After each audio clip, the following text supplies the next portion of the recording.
Jordan and Gretzky, Serena and Ruth.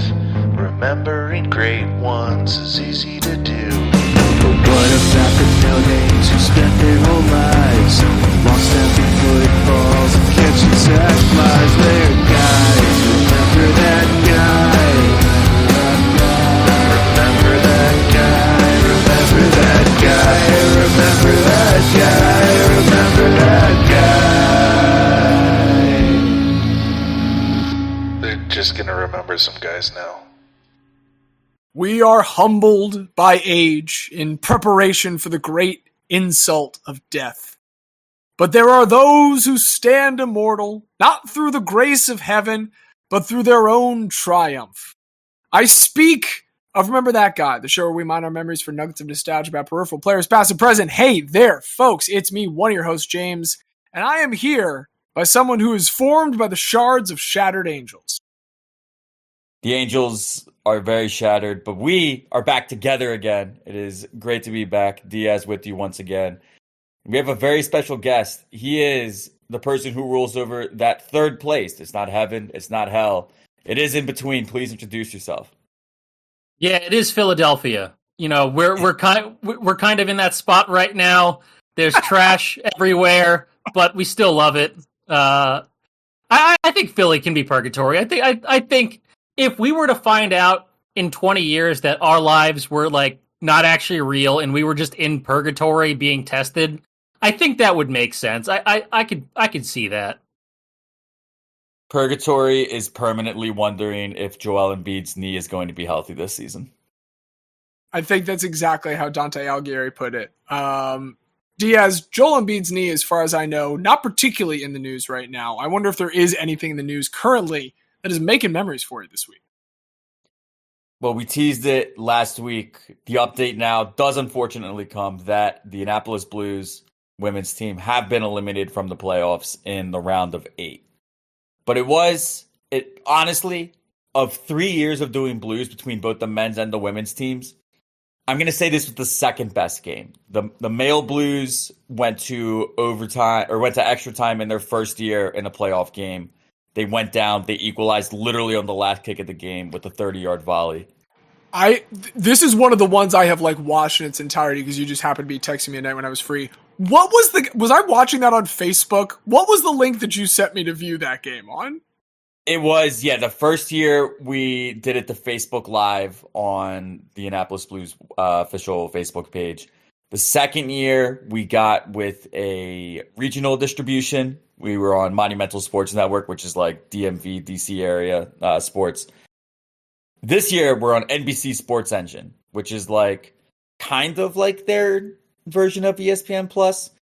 It's very confusing. I don't know how to access it without the direct links, but we did provide direct links for the listeners. So if you watch that game, you already know. It was an absolute thriller. As thrilling of a 0-0 soccer game that went to extra time and remained 0-0 can possibly be. And I say that without a hint of irony. Multiple in-on goalie, one-on-one opportunities where goalies for both teams stood on their head. Caroline Duffy, she's going to be starting at Oklahoma this year. I don't know if the markets exist. I would put money on Oklahoma to win the women's Division I this year because it should have been like 3-4-0, honestly. She absolutely stood on her head. Amazing. It goes to the penalty shootout. They do lose in the penalty shootout. Some tired legs putting shots over the bar for the Blues, which is to be expected. But the thing I also want to say, though, is they lost to the NC Courage U23 team, which is, if you know, NWSL, top flight of women's soccer in at least America, if not the best league in the whole world right now. The NC Courage are playing that league. Their U23 team plays in the same league as the Blues, USLW. They went undefeated and were champions in 2024. They remain undefeated this year, now going to the national semifinal. And what makes it most impressive is in the game against the Blues, they did not use a single sub because they only had one sub. I do find it funny that if you only have one, you still end up with that one unused. It feels very like finishing Final Fantasy with a bunch of Phoenix down because, but what if I need it later? I can't use it yet. It's 70s soccer when subs didn't exist. You had like one sub in case someone broke their leg. But other than that, if no one got grievously injured, everyone played the entire match.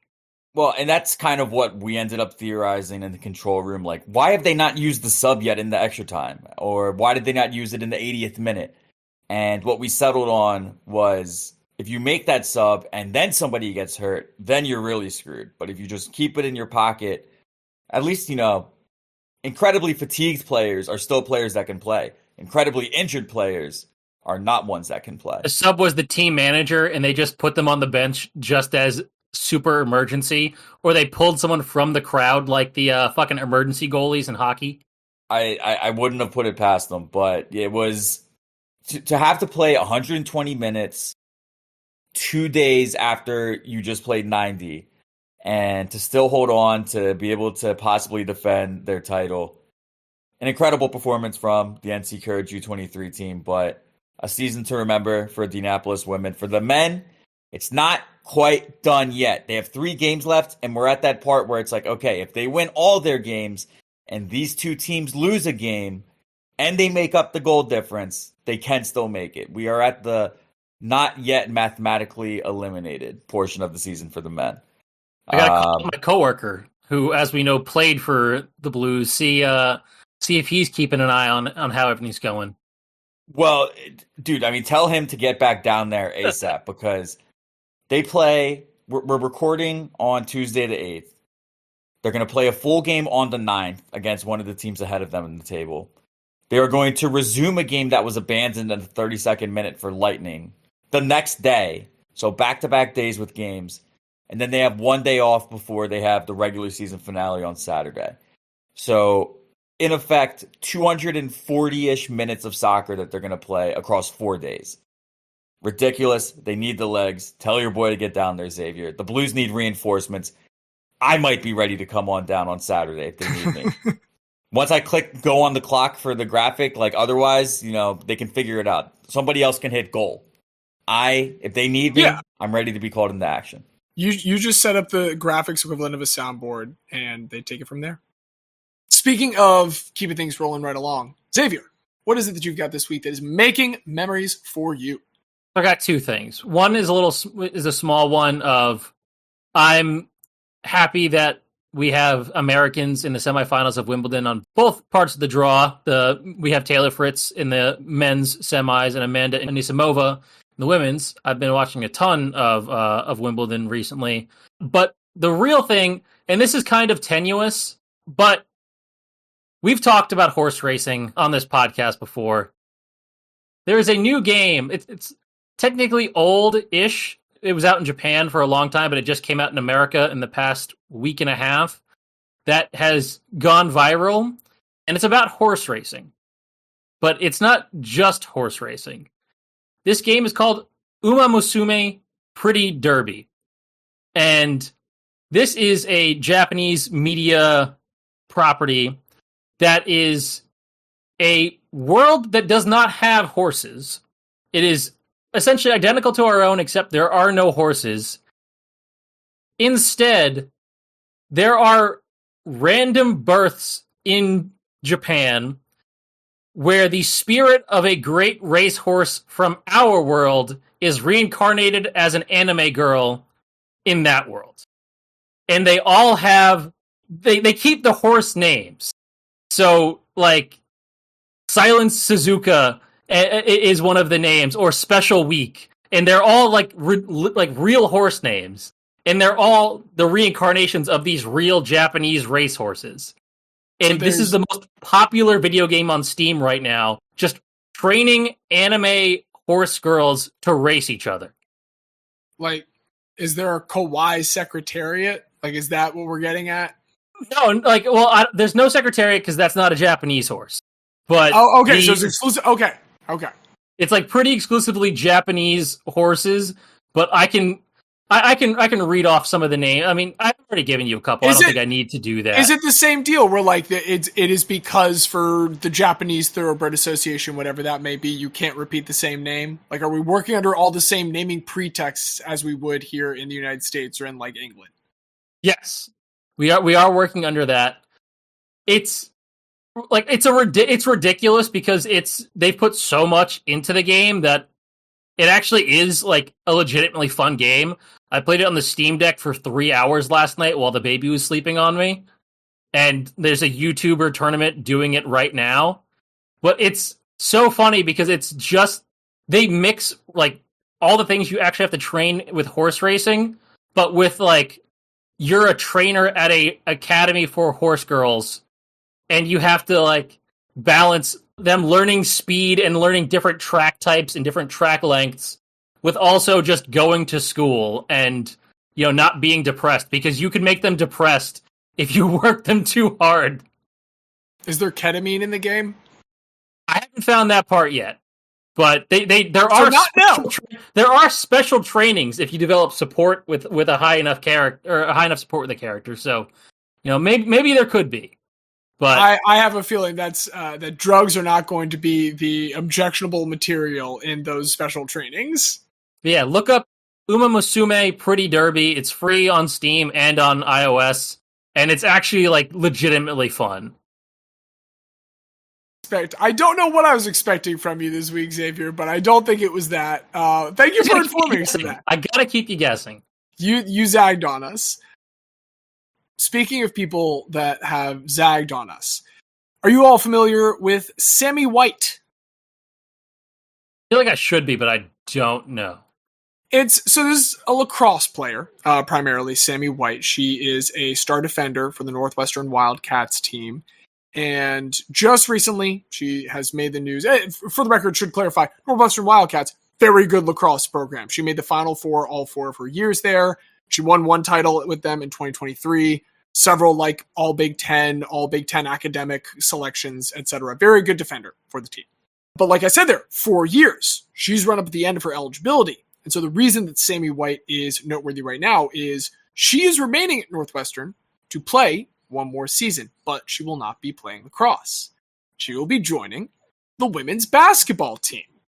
And if this sounds like the story of someone that we've talked about before on this show, namely a lacrosse player who came to Northwestern and decided to, due to eligibility reasons, play basketball, it is indeed the story of recent playoff participant Pat Spencer of the Golden State Warriors. It is almost word for word, very much, except for the Loyola part in Maryland, the same story. And for what it's worth, Sammy White is one of 2 female players doing this year. Emma Lopinto of Boston College is also making the move from the women's lacrosse team to the women's basketball team. At one point, Sammy White was thinking about going to another school in the portal to try and get like some additional eligibility that way through rules that I don't entirely understand. But she was convinced, due to a conversation between the coaches at Northwestern, to stick with this school in particular because of the coach, Joe McCown, who is a longtime coach for Northwestern. He's been there since 2008.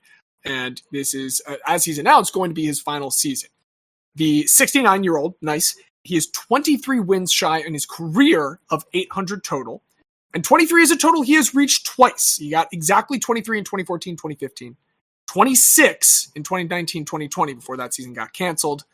Largely, though, they've been pretty bad. Single-digit wins the last couple of years. So there's a hope that Sammy White can turn around. Now, I can't speak to, Emma Lopinto's basketball story a second ago there, but I can speak a little bit more to Sammy White's. Because just to really drive home the Pat Spencer of it all, this is a quote from her coach in high school, Jess Szymanski, just kind of talking about this 5'6" player, scored 1,000 points over 3 high school seasons. Very good. She's quick, and we are really lucky that we can look for her up the floor, outlet her the ball, or she'll beat people down the floor just dribbling. She's super athletic, and it creates another dimension for us. That is a quote from a 2020 article given to the Baltimore Sun because she played for the Delaney Lions in Timonium, because Sammy White is also a Baltimore area high school lacrosse star who then, for eligibility reasons, went to play for the Northwestern Wildcats basketball team. And if I had a nickel for every time that had happened just in the last decade, I would have 2 nickels. So that is the story of Sammy White. I mean, I assume every good lacrosse player either comes from Baltimore or from, northern New York with the upstate New York. It's growing in the Carolinas. I'll give them that. Like it's becoming a much bigger thing in the Carolinas because North Carolina and Duke having such good college teams has made it like a more popular thing there at the lower levels. But Baltimore, Han. Well, the basketball part of it makes sense too, because so much of lacrosse is find the cutter going to the middle. There's a lot of like pick and roll type action that happens both on and off ball. So it makes sense. I do want to give just a passing mention to a couple things.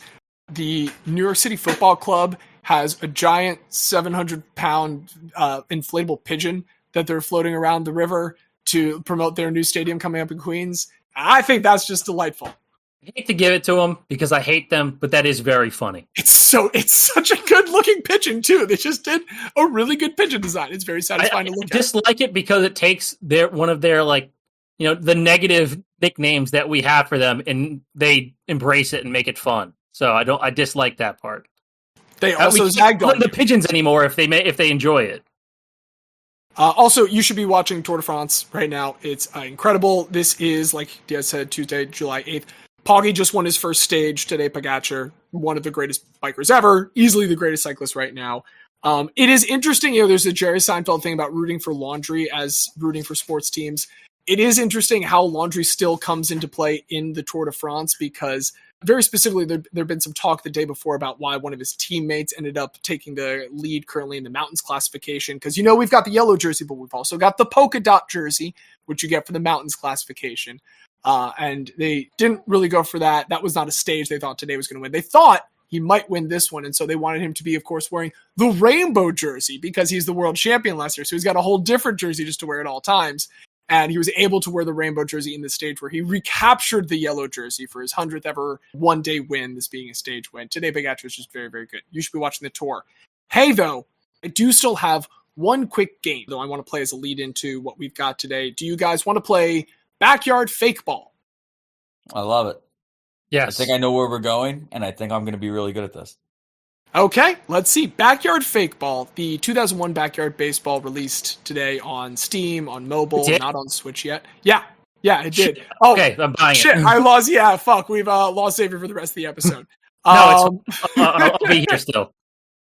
2001 is the one that had licensed players, and almost all of the licensed players who are now alumni have returned, with the exception of 3. I'm going to give you the 3 real players and the 3 fake names that have been put in to stand for those players, and I just want to see if you can match them 1-to-1. The 3 players. I can't wait. Okay, the 3 players. Do you guys want to take a guess as to who has opted out of being in this game real quick before we get there? This is a bonus point if you get one. A-Rod doesn't feel like he wants to be in it right now. No, A-Rod's in it. I think Barry Bonds. Barry Bonds. I'm going to call these bonus points. So that's a point to Diaz for naming one of the guys. That's a point for Diaz for Barry Bonds. Griffey is a point for Xavier back. McGuire. Nope. Diaz, one last try, and then we'll move on. Sosa. Close. Very close. It was Frank Thomas. We wanted the other Chicago guy. Frank Thomas. So, all right. I ended up being a wash. You each get a point for that. So we got Barry Bonds. Yes. Frank Thomas, inexplicably also one of the best pitchers in that game. It never makes sense. It's so much. On his card, it even says, he might not even know this.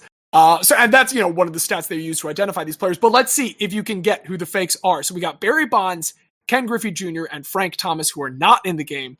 The 3 players who are in the game: Hugo Hernandez, Chase Wilton, and Luke Lopez. It's not helpful at all. Say the 3 names again. I'll give you both sets one more time. Barry Bonds, Ken Griffey Jr., and Frank Thomas, lining up with Hugo Hernandez, Chase Wilton, and Luke Lopez. I'm going to say Lopez is Bonds, Wilton is Frank Thomas, and Hernandez is Griffey. I was also going to say Lopez is Bonds, but so that we can have a winner and a loser, I'm going to flip the other 2. So, Diaz, you are officially saying Barry Bonds, Luke Lopez, Ken Griffey Jr. is Hugo Hernandez, or Chase Wilton? I'm saying Chase Wilton. Chase Wilton and Frank Thomas is Hugo Hernandez. So, you are both wrong on Barry Bonds. Barry Bonds is Hugo Hernandez. All right, well, that means one of us will at least get one right because we picked the other. What? One of you did get one right. Frank Thomas is not Luke Lopez. Frank Thomas is Chase Wilton. Ken Griffey Jr. is Luke Lopez. Xavier does get one correct with Frank Thomas, and so he is the winner of Backyard Fakeball. Thank you both so very much for playing. I am downloading that and playing it today on the Steam Deck while a baby sleeps on me. And with that talk of games, perhaps games played in slightly unorthodox fashions, if we're talking about how babies are arranged around us as we do it. Diaz, I think that ties perfectly into what it is that we have to discuss today. It does tie in very well, and as a bit of an intro, I just want to say, I think we've been very clear, I've been very clear in the history of this podcast, that I am a fervent critic of all nerd shit. I hate nerd shit. I really don't like it. We see this in how I feel about analytics. I really hate analytics in sports, but also your more run-of-the-mill non-sports nerd things. I think Lord of the Rings is stupid. I think Star Wars is stupid. I think Dungeons and Dragons is just so fucking stupid. It's all really dumb. It's like he's looking at my wall and saying everything that's on that wall fucking sucks, Xavier. You were on record as saying that the last one of those, I won't say anything else about anything else, but the last one of those, you're on record as saying, I've never tried it because I'm afraid I might get too into it. I might, but as it exists now, as a thing that I have not done, it's nerd shit. For sure. I think LARPing is nerd shit. We all got our lines. There is one exception, though, that my two co-hosts know very well, but I don't know if we've ever said on this podcast. So to you, dear listener, there is one exception to the nerd shit rule, because it is something that I like, and it is therefore not nerd shit, is the Legend of Zelda series. It's not nerd shit. That's the equivalent of Richard Nixon saying it's not illegal if the president does it. It's that. It's also just the Trump method of, if I say it, it's correct and accurate, and as if I don't say it, that it's not right. So Diaz saying that Zelda is not nerd shit means that for everyone else, Zelda is not nerd shit. So everyone has to accept that now. Diaz, I want you to remember that I said you were only as bad as Richard Nixon. Also, we have mentioned Legend of Zelda exactly once on this show, and I do want to give credit to that. When Tears of the Kingdom came out and we were all like recording an episode instead of playing, we talked about how much we wish we were playing it, and then we real quick looked up who was the world record holder for speedrunning it at that time. I was probably playing it at that point because I was playing that literally all day long for about 3 weeks. No matter what else I was doing, right. I was playing Tears of the Kingdom, and then I put it down and have not picked it up in years. Yeah, I mean, an incredible game when it was released. I say that for Tears of the Kingdom and for Breath of the Wild. Like, they are incredible first-time experiences that I don't really care to experience again, which kind of separates it from the games that I was raised on, that we were raised on, like Link to the Past. I still play all the time. Ocarina of Time is the greatest game of all time. I still play it at least once a year, all the way through.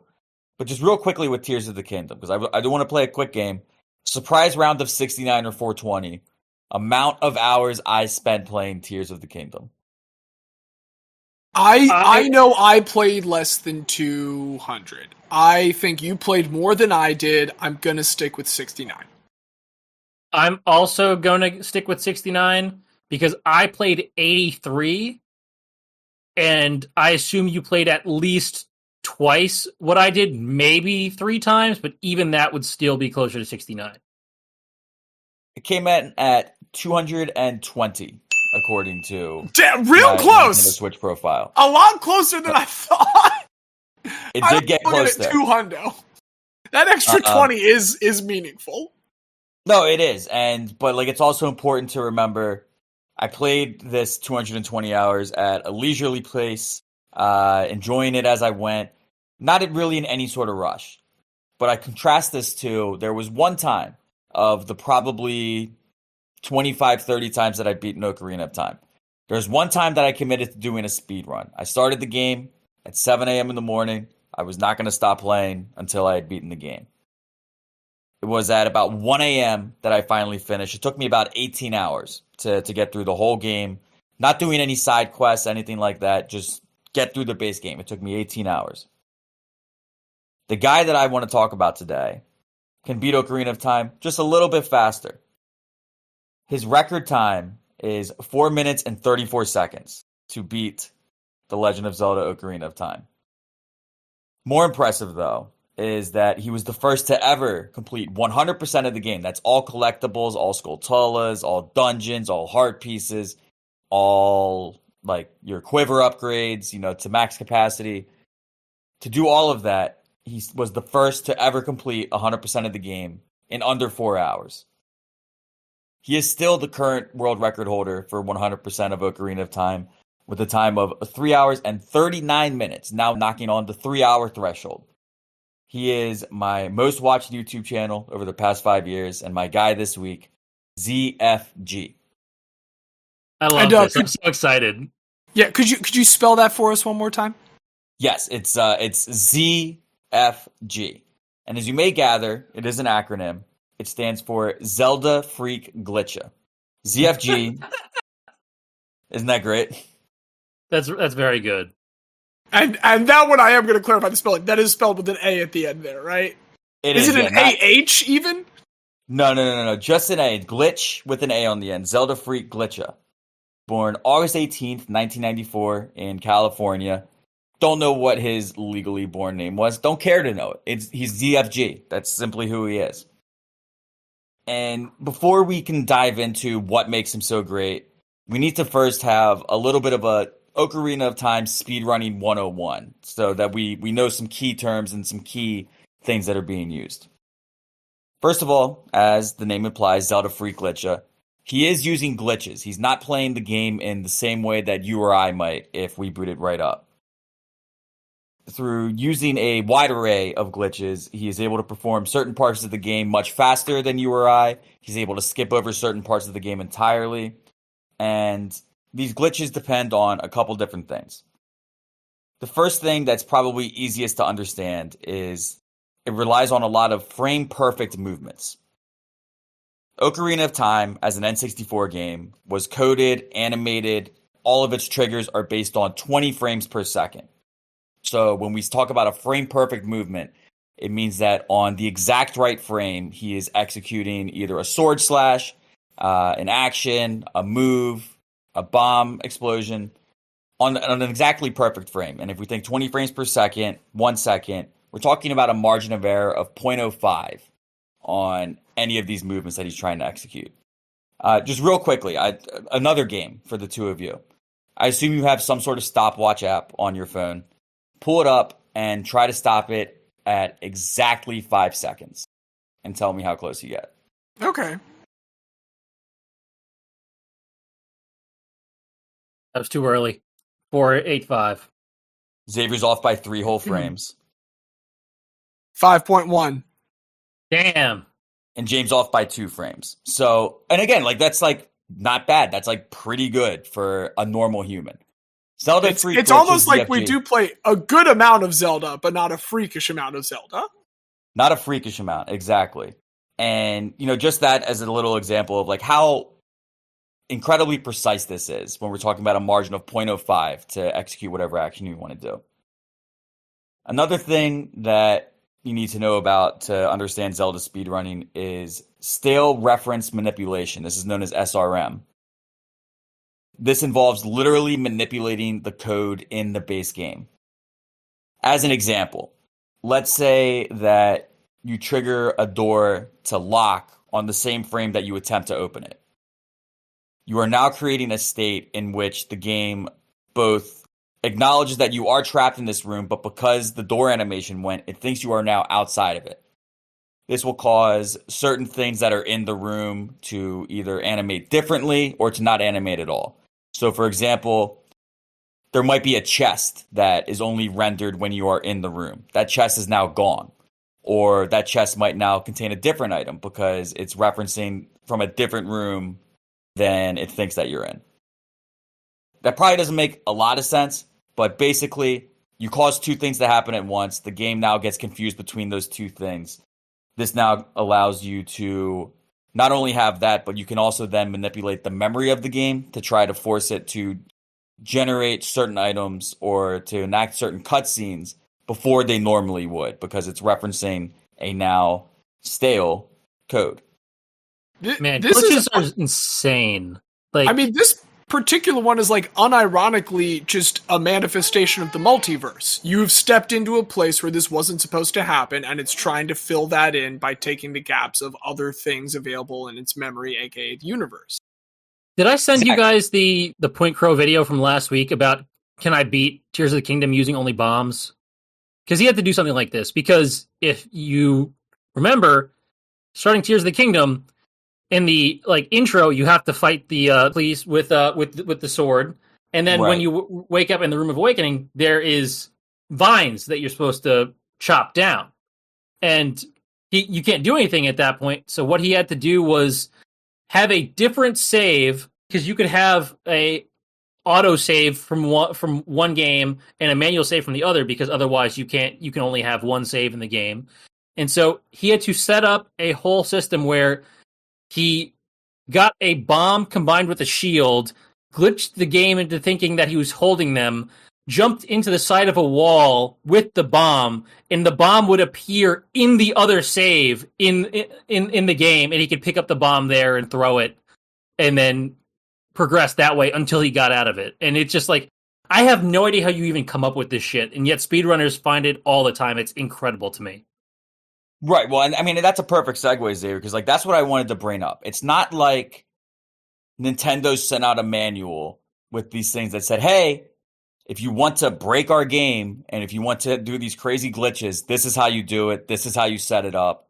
People have to first discover these and then be able to execute them with a reliable setup.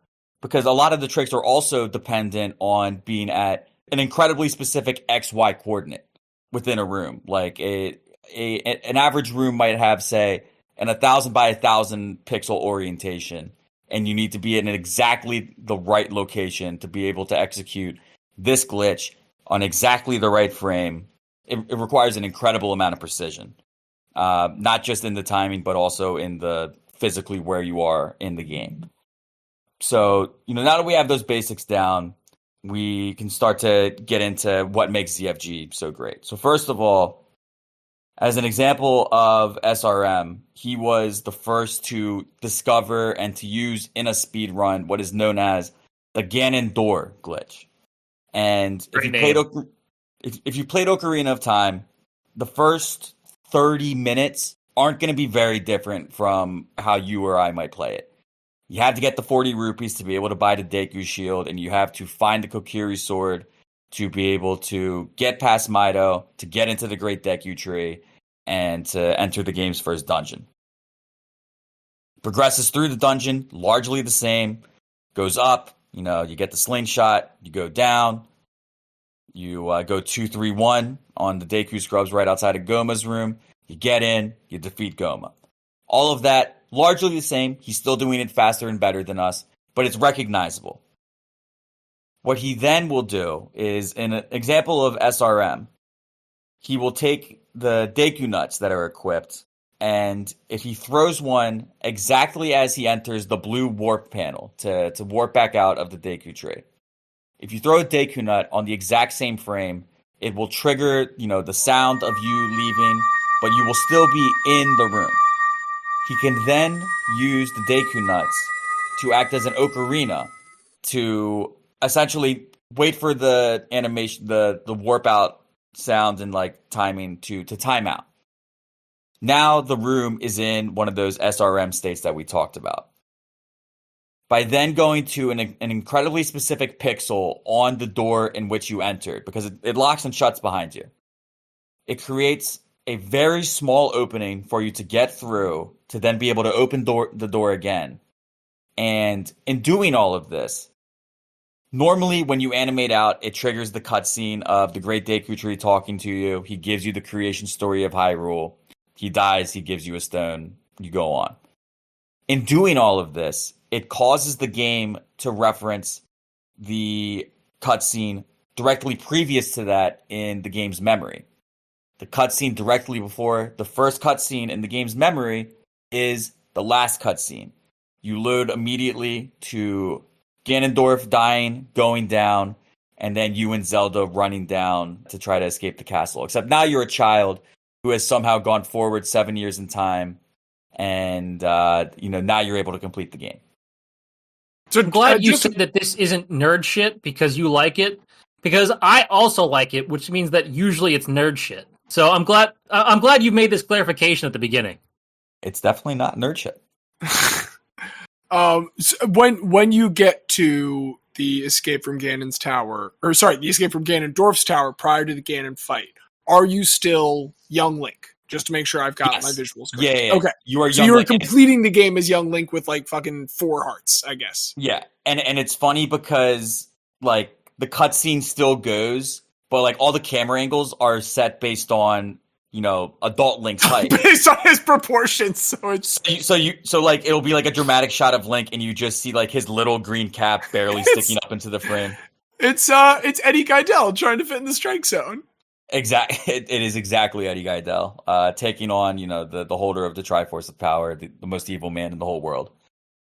But by discovering and executing the Ganondorf glitch, ZFG was able to set the new record for an Ocarina of Time run at that time of 34 minutes and 59 seconds. This took 12 minutes off of the previous world record. And within the world of speedrunning, basically everybody will do the same route with the same glitches until somebody discovers something like this that just completely changes it, and now it forces everybody to be able to do this glitch, or else you're not even going to get close to the new world record. So in discovering and executing this glitch, he not only, found a big time save, he completely changes the meta of what the speedrun is for this category now. Essentially, he lays down the blueprint, and now everybody else has to try to follow it and just do it better than he did to set the new world record. He did this in 2012, when he was only 18 years old. And if we know anything about the professional gaming world, esports, this is kind of the peak of your powers when you're playing in that world, because you're at the peak reaction time. And as we know, as you get older with age, your reaction time does go down ever so slightly. And it might only be a difference of 0.05 seconds. But in this, 0.05 seconds is enough to throw you off entirely. So we might expect, okay, he peaked early, very fun. He discovered some glitches. He probably doesn't stay at the top for long, right? Wrong. What makes ZFG awesome is his ability to still continue on as one of the absolute best in this category.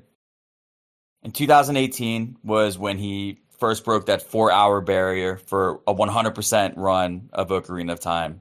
Do everything that there is to do in the game. He set a time of 3 hours, 58 minutes, and 45 seconds, which is 18 seconds faster than it takes me to run a marathon, which is insane. I will argue you've accomplished more in running a marathon than someone has in beating Legend of Zelda. I do want to give you that, just to keep...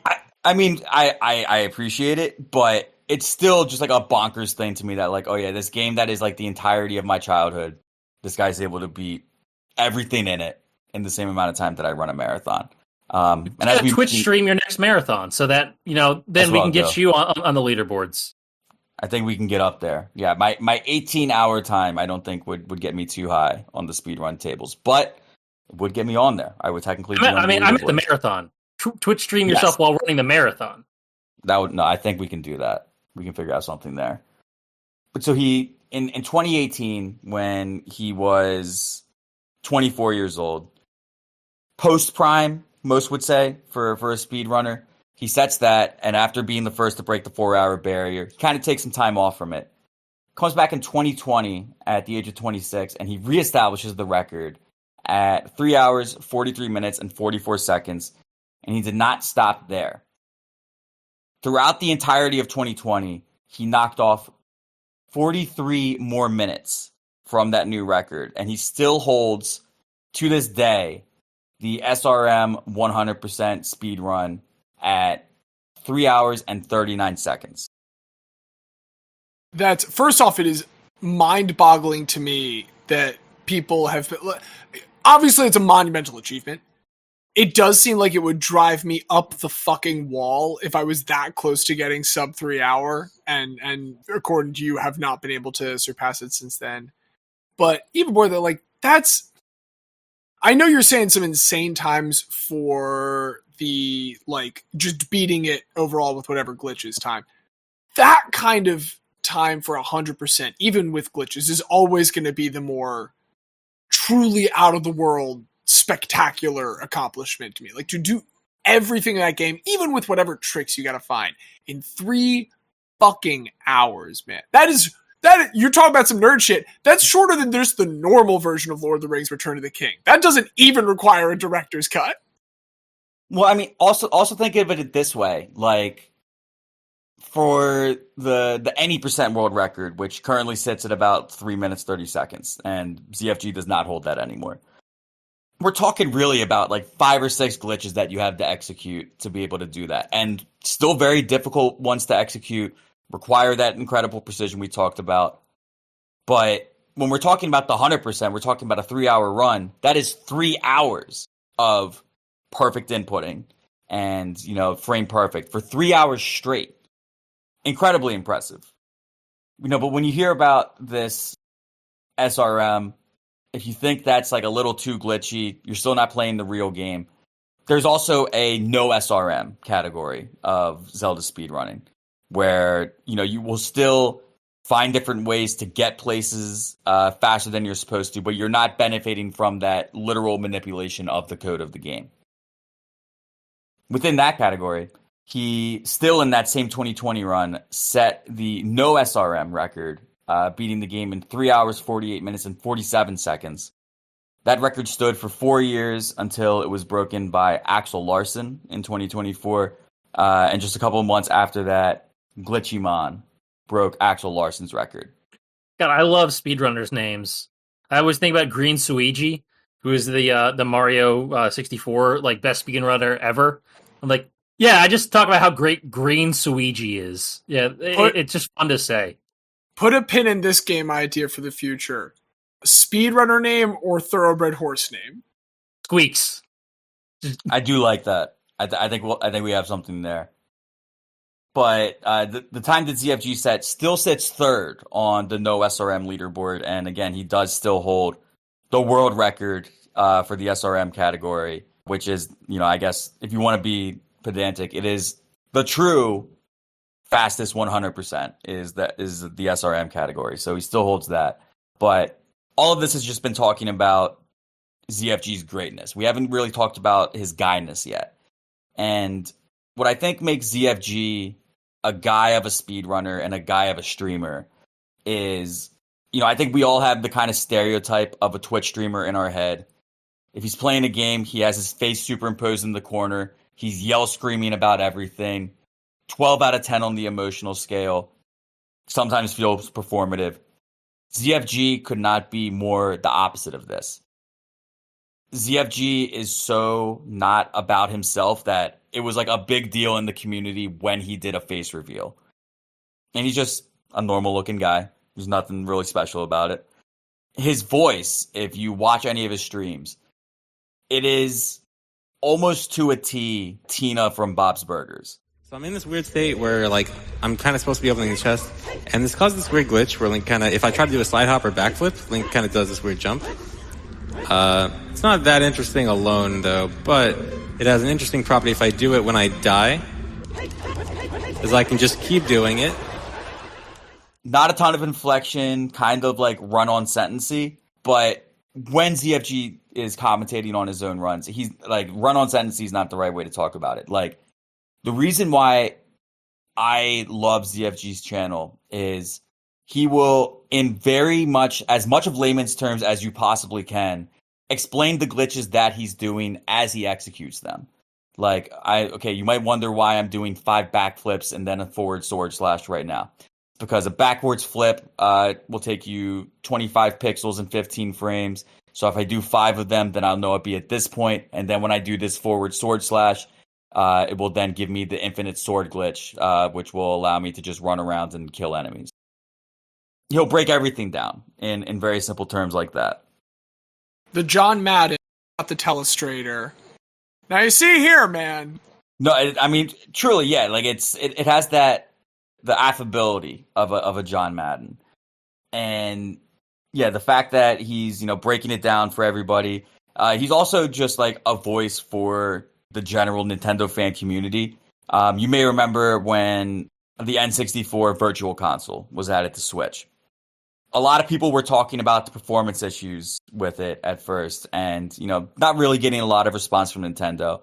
ZFG did a 30-minute video explaining why it was garbage. When I do this, it should do this, and it's not doing that. The input lag, he pointed out, making it particularly impossible for him as a speedrunner to even attempt to play it on Virtual Console. And eventually, it was patched and made much better. Maybe that doesn't happen without the voice of a ZFG who does have, double check real quick, his YouTube channel has 150,000 subscribers. On Twitch, he has 300,000. So, about as powerful of a voice as there is within the Zelda Online community. And, with that power comes great responsibility. ZFG wields it well, wields it for the community. And, I mean, that's really what we're looking for. But, I mentioned those world records, they were set about 4 or 5 years ago by ZFG. What's he been up to recently? As you can imagine, playing that same base game, doing those same glitches over and over again, can get a bit stale, pardon the pun, SRM. But what he does now mostly, and if you go to his YouTube channel, it's almost entirely randomizer videos now that he does. And just very briefly, a randomizer is essentially, let's say there's 500 chests in the entirety of Ocarina of Time. All of the items are in specific locations. I know that. I go to the bottom of the grave to get the hook shot, XYZ. All of those item locations are randomized. So now you might be able to get the hook shot right away in the Kokiri Forest, but the Kokiri Sword might be in the Dongo's Cavern. So you then need to be able to figure out how to escape the forest, go into the Dongo's Cavern, get the Kokiri Sword before you can even go to the Deku Tree. And it just rearranges the games in, different ways. Every time you load a different randomizer, it's going to be a different experience. And that's pretty much what ZFG does now, because if there's a glitch used in the Ocarina of Time, he's probably discovered it. He's probably perfected it. And what makes it interesting to hear him say it is when a new glitch is discovered that completely changes the timeline of the 100% speedrun. As we said earlier, it changes the meta. The old glitches then become irrelevant. But if you have a randomizer, a glitch that maybe was last used in speedrunning 10 years ago, all of a sudden becomes applicable to this specific situation. So a randomizer really calls upon not just your abilities as a speedrunner, but also your knowledge of the game. Knowing where all of the different checks are, knowing all the different ways that you can get to each of those checks is what kind of comes in play with the randomizer. Randomizers are great. I watch a lot of Pokemon randomizers, a lot of like Point Crow and Doug doing them, sometimes Small Ant. And they're just so fun because I saw one where Point Crow had to go to like the Seafoam Islands and into like the deepest cavern in the most random place to find, I think it was Cut.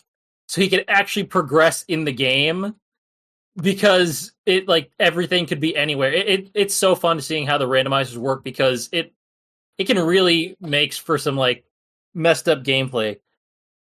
In Ocarina of Time, like when we think about these speedruns and you bringing up Cut, like Cut would be considered a key item in Pokemon. You cannot advance to beat the game without that item.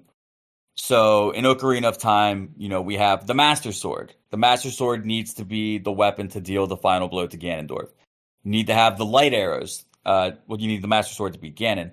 You need the light arrows to beat Ganondorf. So that's a key item. Long Shot is a key item. All these different things that are essential to beat the game. It essentially turns into a map-wide manhunt to find those items. More so than, first I beat the Deku Tree, then I beat the Dongo's Cavern. It could be any different order because of the randomizer, but ZFG does a lot of those now. And there's just something very nice about he has that soothing Tina from Bob's Burger voice, the 64-bit music that we grew up on playing in the background. It's a perfect, like, I describe it as like the baseball of YouTube videos where, hey, if you really want to focus and pay attention on it, you can appreciate how the pitcher's working the count and, you know, what different, you know, there's the defense is playing them different. You can appreciate the minutia, or you can also just throw it on in the background. There will be a lot of noise when something happens. There will be a reaction. You'll be able to look up, but it's just a nice background noise to be able to have as well.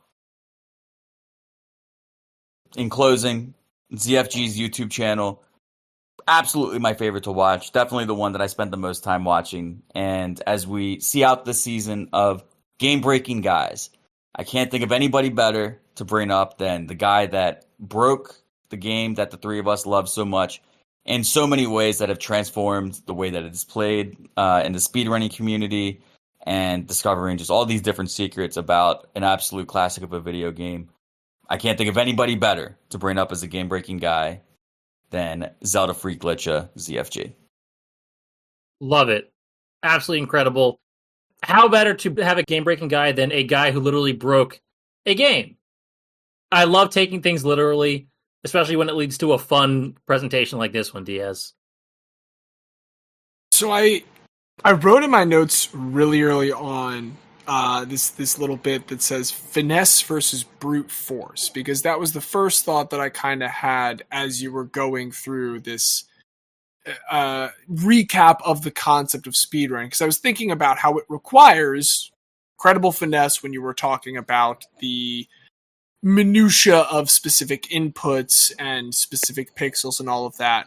But at the same time, this is, I think, more accurately than being a finesse sport, a brute force sport, because it is about banging your head up against the wall to perfect those movements, perfect those motions, to be able to develop that finesse. And I guess I had that in my mind the whole time, like, what is the way to reconcile this thing that seems to be finesse dexterity based and is in reality, you know, just kind of a law of large numbers, throw yourself onto the meat grinder as much as possible. And you get to the randomizer of it all. You get past like the accomplishments, the full career of records and games laid waste. But then you get to this randomizer where it becomes much more about not can you follow the rules the best right now, or can you break a new rule? It is about the complete control of the repertoire. It is about the full bag of tricks from which you can pull something out at any point. And so beyond just being like an interesting answer to, like, you know, we always wonder, what do athletes do after the sport? Someone going to coaching, someone going to announcing. This is a cool thing, I guess, that video game guys can do after caring about like the record that still scratches that same itch for their audience, as you're saying it does for you.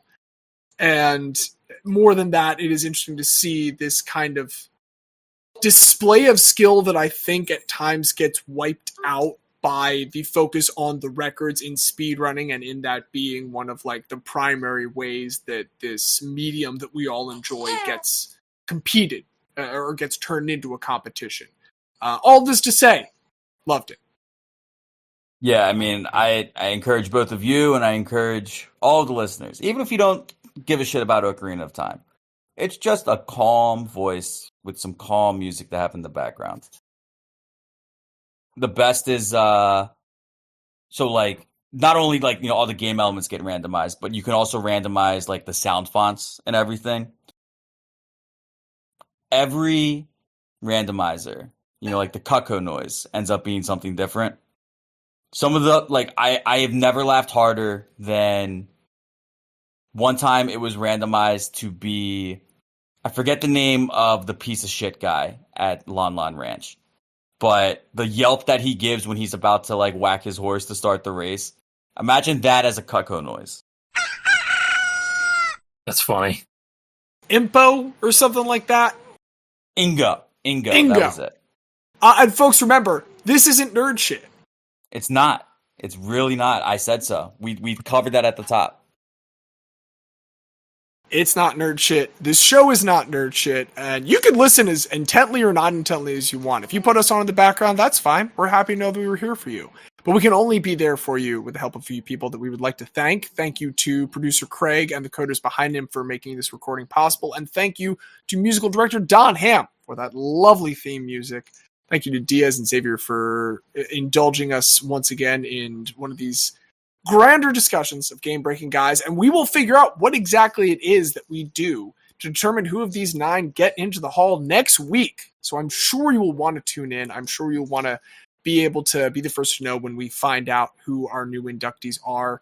If you want to find all the ways that you can track that information, all the ways you can listen to the show, all the ways you can review and share the show with a friend if you enjoy it, the ultimate location for that is bit.ly/remember that guy, all one word, all lowercase. Do please continue to watch the Tour de France if you have. If you haven't, please start watching the Tour de France. I'm sure it's going to be very good this year. That's all I got. Anything from you guys before we head out? Nothing from me. James will take good care of Anthony Alenga the same way you took good care of Elliot Anderson. As long as we keep the world's most handsome man, Callum Hudson-Odoi, in Nottingham, I will be content. And as I am content, I will also be one of your hosts, James. And I'll be the very special guest, Xavier. And I'll be Diaz, and my favorite video game villain of all time, Ganondorf. I don't think where to go. I knew that's